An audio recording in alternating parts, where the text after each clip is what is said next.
आज हम गौहरगंज की उस घटना के बारे में बात करेंगे जिसने सबको हिलाकर रख दिया। ये एक मुश्किल विषय है, पर इसके तथ्यों को समझना बहुत जरूरी है। तो चलिए देखते हैं कि असल में हुआ क्या था।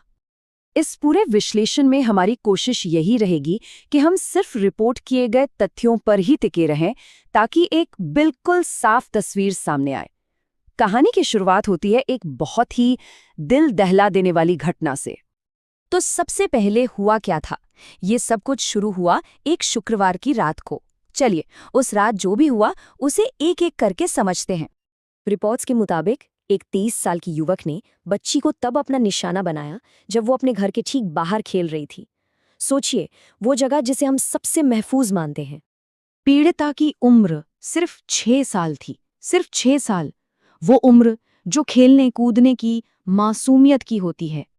और दूसरी तरफ जो आरोपी है, उसकी उम्र 23 साल बताई गई। उसकी पहचान सलमान के तौर पर हुई है, जिसे नज़र के नाम से भी जाना जाता है।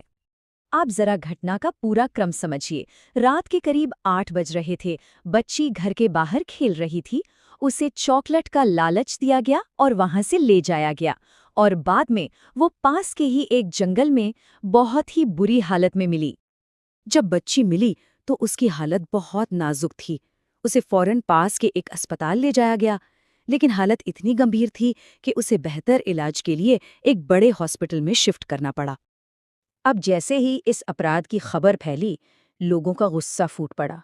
पूरे समुदाय में एक गुस्से की लहर दौड़ गई, और जो प्रतिक्रिया थी वो तुरंत आई और बहुत बहुत जबरदस्त थी।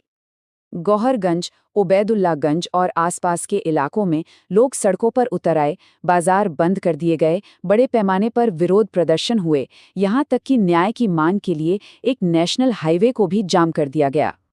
पूरे समुदाय की बस एक ही आवाज़, एक ही मांग थी: आरोपी को तुरंत गिरफ्तार करो और उसे सख्त से सख्त सजा दो।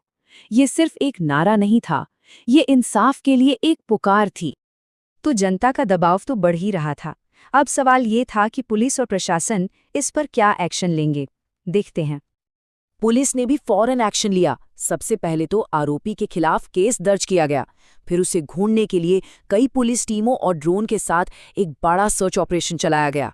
इतना ही नहीं, जो भी उसकी जानकारी देगा उसके लिए इनाम का भी ऐलान हुआ। और इन सब कोशिशों के बाद जो आरोपी फरार था, उसे आखिर में पकड़ लिया गया। अच्छा, एक बात और, जैसा कि अक्सर बड़ी घटनाओं में होता है, इस केस में भी एक जानकारी को लेकर थोड़ा कंफ्यूजन हो गया था। तो चलिए उसे भी साफ कर लेते हैं। शुरू में कुछ खबरों में ये कहा गया कि ये घटना सीहोर जिले की है, लेकिन ये जानकारी सही